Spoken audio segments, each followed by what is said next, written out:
Welcome students to lecture 6. Today we will discuss about the stability of the colloids. Here when we discuss about the stability of the colloids, mainly we have already discussed about the DLVO theory, and this is the continuation of that DLVO theory, the inference from the energy curve. What inference we get? First is your primary minimum, that is sign of precipitation. What happens in this case? Suppose we have two particles, and if these two particles comes very close to each other, okay, and they overcome the repulsion force and they come very close to each other, then the atomic orbital of each molecules will overlap each other. They will overlap each other, and as it overlaps each other, they will form a bond here. And now what will happen? Precipitation will take place, and this precipitation is a irreversible one.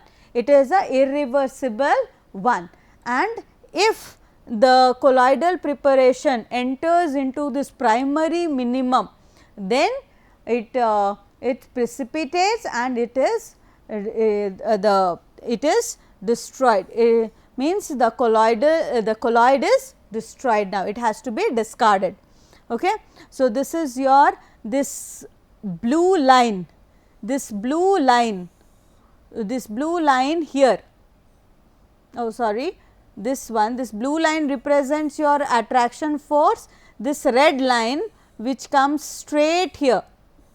Okay. Let me elaborate it. This straight line, this zone represents your primary minimum. When it overcomes the repulsion force, it enters into primary minimum and it shows a sign of precipitation. Why it occurs? Because the distance between the two particles becomes very less, and so less that their atomic orbitals overlap each other. So, when the atomic orbital overlaps each other, then they enter into primary minimum, and it shows the sign, shows the sign of precipitation. Then comes your net energy peak, which is a sign of better stability. This Vm, this Vm, this Vm, this Vm shows you net energy curve, and this net, the height of this net energy curve shows the maximum stability, shows the maximum stability. Maximum stability, and it represents the maximum potential energy. It represents the maximum potential energy. Now, the potential energy, which is a barrier, must be surmounted if the colloidal particles approaches each other and sufficiently close, so that they can fall into the deep primary minimum. Okay. So, they can fall into this deep primary minimum only when they are able to overcome this Vm force, that is the maximum potential energy. This height represents the maximum potential energy, and this is the energy barrier also. So, if it is able to overcome this energy barrier, then they will aggregate, then they will enter into aggregate means which type of aggregation, which will give you precipitation.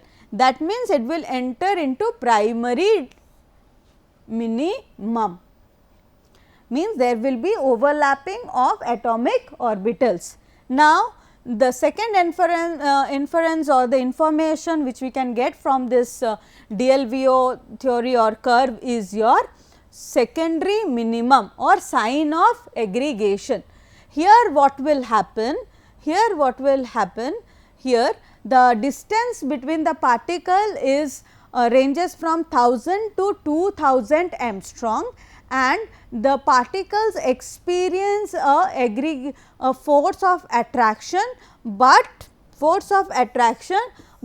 these particles are sufficiently separated from each other, and this happens when they form aggregates but flocks. But if we provide energy or force from outside, they can again be redispersed. Okay. So, they shows sign of aggregation, and so these you can say that this gives you temporary instability or reversible instability,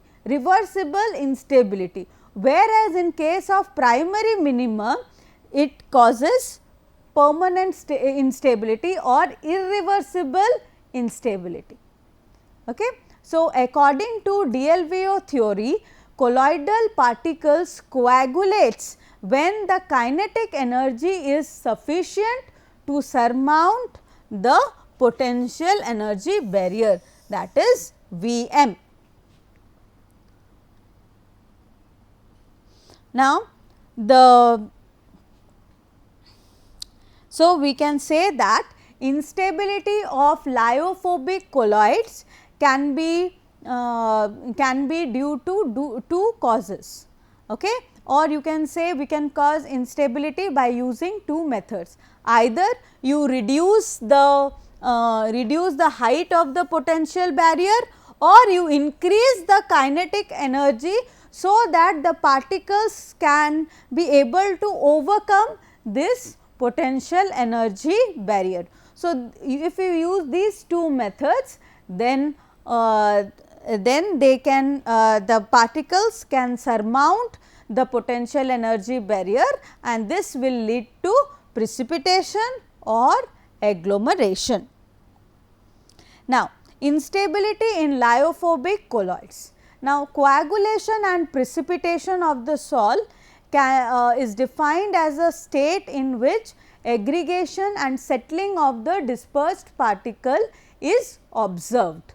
Now, coagulation and flocculation indicates the instability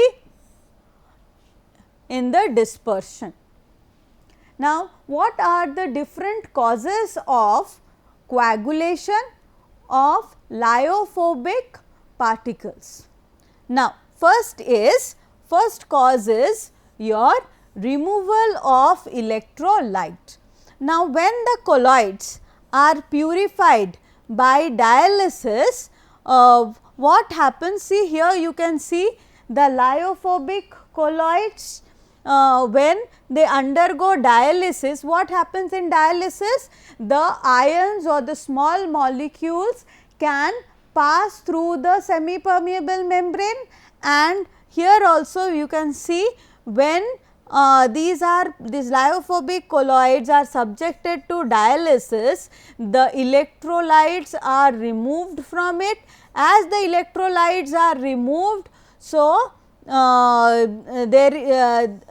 before what happened, due to the presence of these electrolytes on the surface of the lyophobic colloids, they did not coagulate with each other, but as these electrolytes are removed, they coagulate with each other, they enter into primary minimum. Why? Because their atomic orbital overlap each other. Okay. So, during dialysis we should take measures to prevent complete removal of electrolytes and addition of excess electrolyte. See, when we are adding excess amount of electrolyte to the lyophobic colloids, what happen? The electrolyte forms a bridge in between these disperse phase, and they stabilize it, they form flocks and stabilize in the sense it is an unstable one, because there is an increase in particle size, but as it is in secondary minim, It is a instability, but as it is a secondary minim, this can be redispersed if it is not kept for long period of time. Then, so for stabilization of sol, a minute charge of the particle is desired, but when excess amount of electrolyte is added, so particles flux and flux beyond a particular concentration, and this is due to the accumulation of oppositely charged particles. Then comes electrolytes of opposite charge. Particles require charge to maintain electrostatic repulsion. Addition of substances with opposite charge induce the dispersed particles to coagulate, and this leads to instability. Suppose we have lyophobic colloid and it is positively charged, stable, and we have electrolytes. So, as they are added, so physical adsorption takes place, flocculation takes place, sedimentation occurs, and it occurs in the secondary minimum region. Now, this addition of electrolytes of opposite charge means, suppose if it is positive, here negative electrolytes are added. Now, this charge and valency of these electrolytes plays a very important role in affecting the coagulation, and this is explained or described by Scooge and Hardy rule. Scooge and Hardy rule.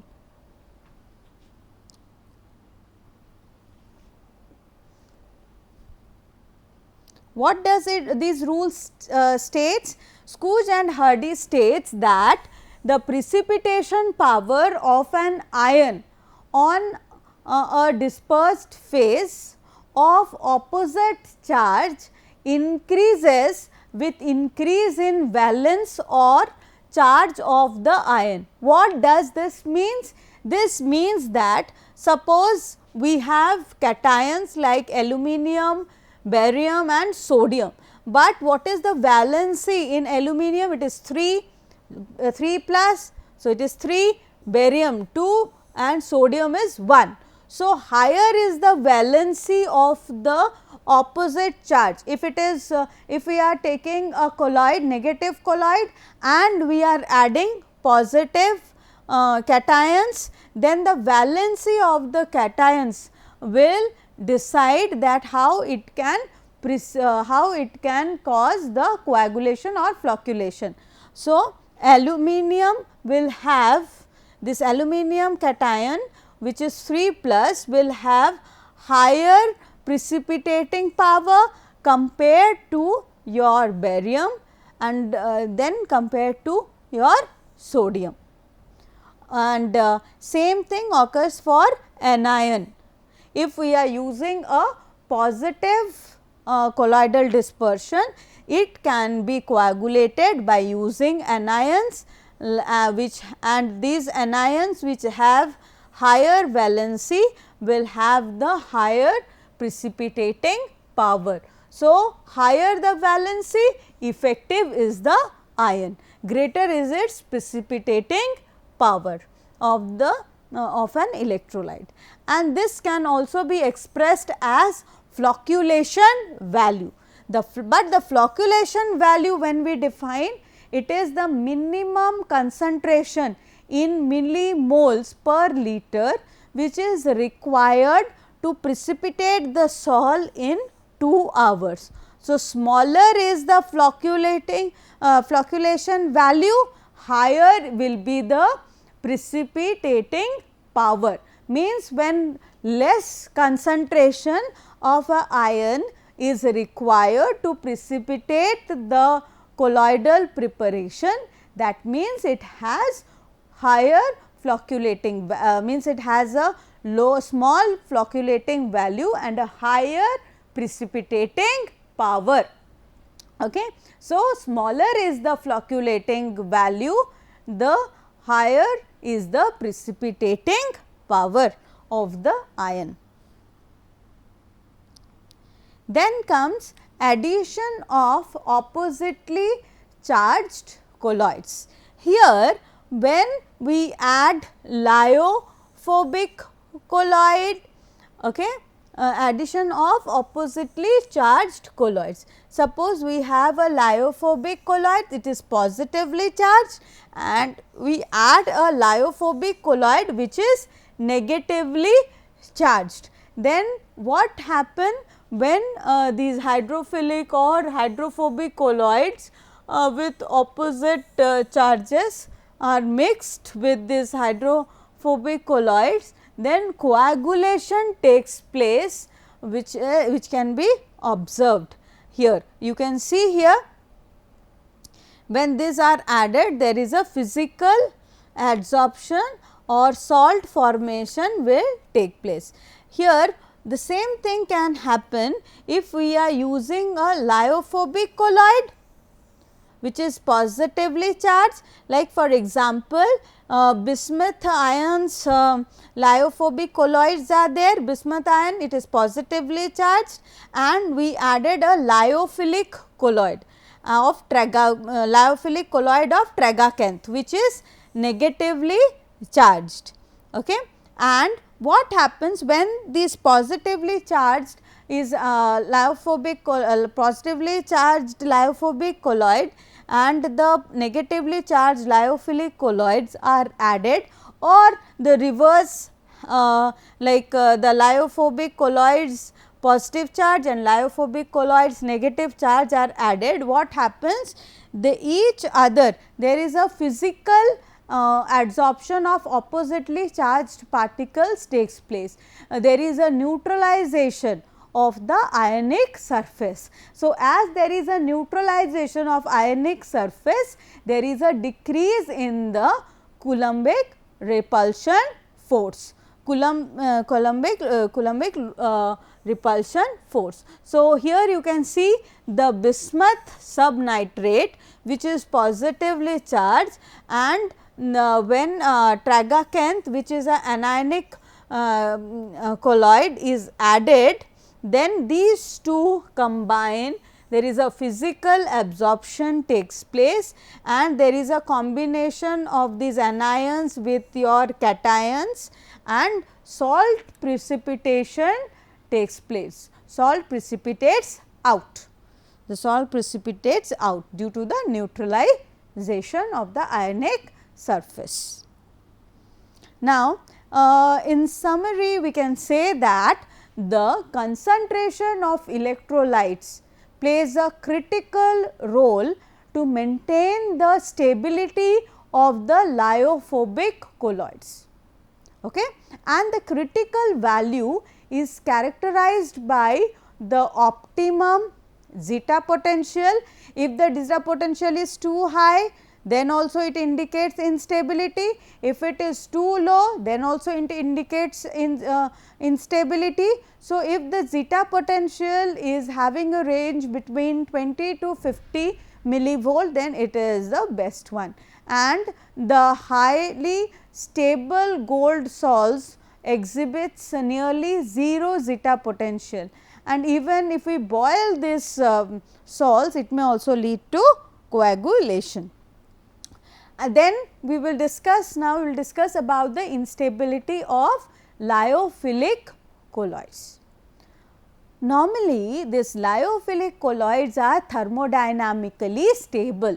So, the stability of the lyophilic colloids in water is determined both by the electrical charge and by the hydration.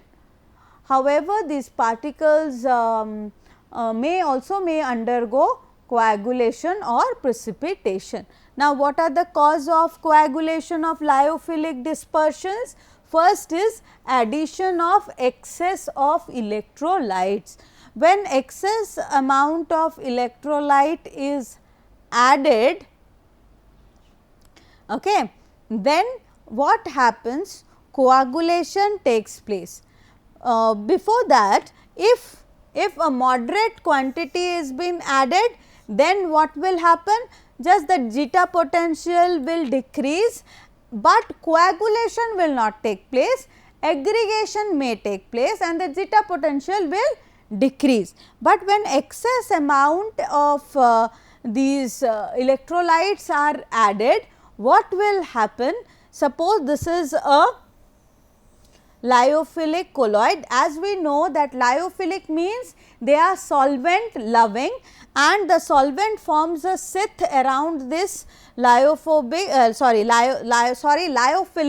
As we know, lyophilic are solvent loving. So, the solvent forms a sheath around this lyophilic colloids, and when excess amount of electrolyte is added, what happens? It dehydrates. It dehydrates it. Why it dehydrates it? Because these electrolytes have more affinity towards the solvent. So, some of these solvents are now, instead of hydrating the particle, it starts hydrating, or it hydrating this excess amount or these electrolytes, hydrating these electrolytes. You can see here.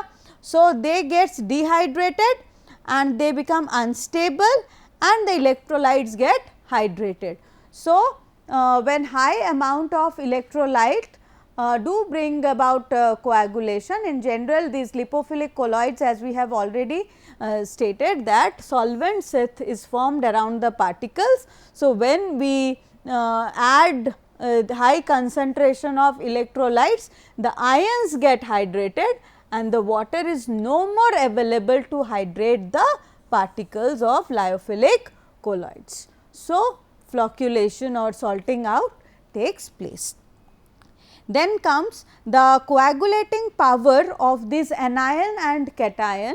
Cation on hydrophilic colloid is arranged by using your, it has been arranged by your Hofmisters of lyotropic series, Hofmisters of lyophilic series. Here they have ranked rank order stating that the precipitating power of an ion is directly related to the ability of an ion, the ion to separate the water molecule from the colloidal particles. If the ions are able to separate the water molecules from the colloid, then it have higher precipitating power.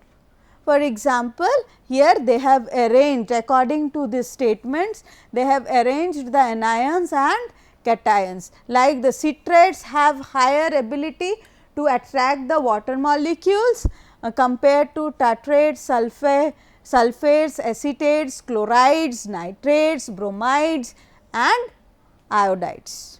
Similarly, for cations also, they have listed down certain anion and cation depending on their ability to attract the water molecules. Higher is the ability to attract the water molecule, higher will be their precipitating power.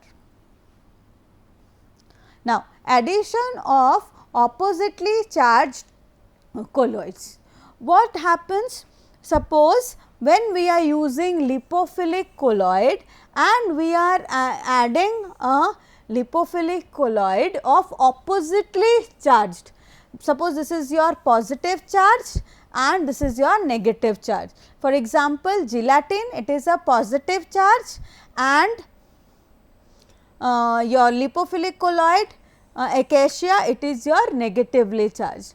If these two are mixed together, these lipophilic colloids, then what will happen? It will result in flocculation, and it is believed that the cell of tightly bound water molecules surrounding the particles prevent them from coagulating or forming coalescence, but this electrostatic attraction of these opposite charged holds a number of particles together to form flocks. So, flocks formation takes place. Then in case of the dispersion contains colloid rich aggregation which settles at the bottom, they impart greater viscosity and the upper layer is poor in colloids. Then comes addition of non-solvents. Here when we use less polar solvents like alcohol, acetone are used and these lipophilic colloids are used, then these non-solvent alcohols and acetones, they have more affinity towards the solvent and they dehydrate the lipophilic colloids and so they become unstable and the water molecules goes with this alcohols and acetones which have greater affinity to water. Then comes sensitization and protective colloids. Sensitization, when a small amount of hydrophilic colloid is added to the hydrophobic colloid, then the sensitivity is increased and the precipitation sensitivity is increased and the precipitation is of the later is increased by addition of electrolytes. Suppose we have a hydrophobic colloid which is positively charged and we added a small amount of hydrophilic colloids. Suppose we have hydrophobic colloid which is positive charge, we added the hydrophilic colloids. So, it sensitized this hydrophobic colloid and as it sensitized this hydrophobic colloid, if we add even a small amount of electrolyte, it will get precipitated. This is called as sensitization. Then comes protective colloids. Lyophobic colloids are prevented from coagulation by addition of protective colloids. Okay. And how it is done?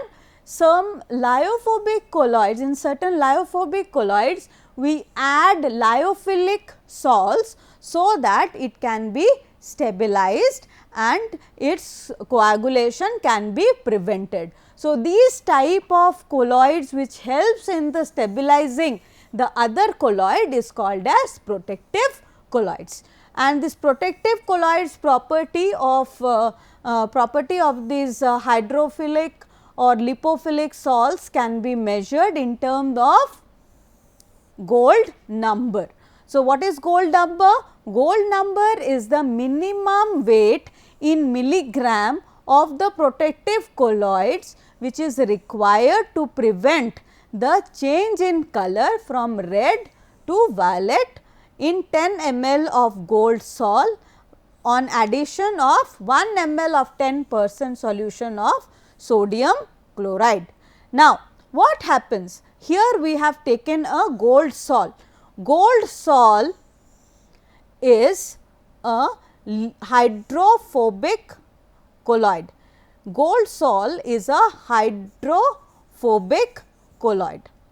hydrophobic colloid. Now,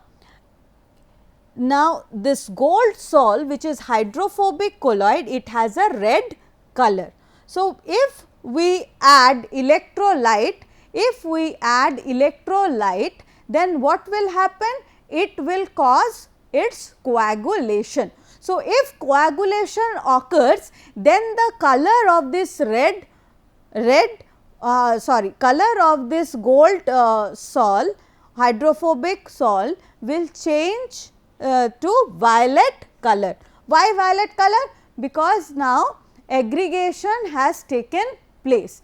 But if we add a protective colloid to the gold sol, then it will prevent the change of color from red to violet even after addition of the sodium, even after addition of any electrolyte. So, here the gold number is decided it tells us about the minimum amount of protective colloids which has to be added, which will prevent the gold sol, that is hydrophobic colloid, from instabilitating or from coagulating, and prevent the change in color even after addition of 1 ml of sodium chloride. Here sodium chloride is the electrolyte which is taken. So, we can say that the protective colloid, when they are added to this the protective colloids, when they are added, they stabilize the gold sol and prevent the change to violet color. So, lower the gold number, greater is the protective action. Thank you.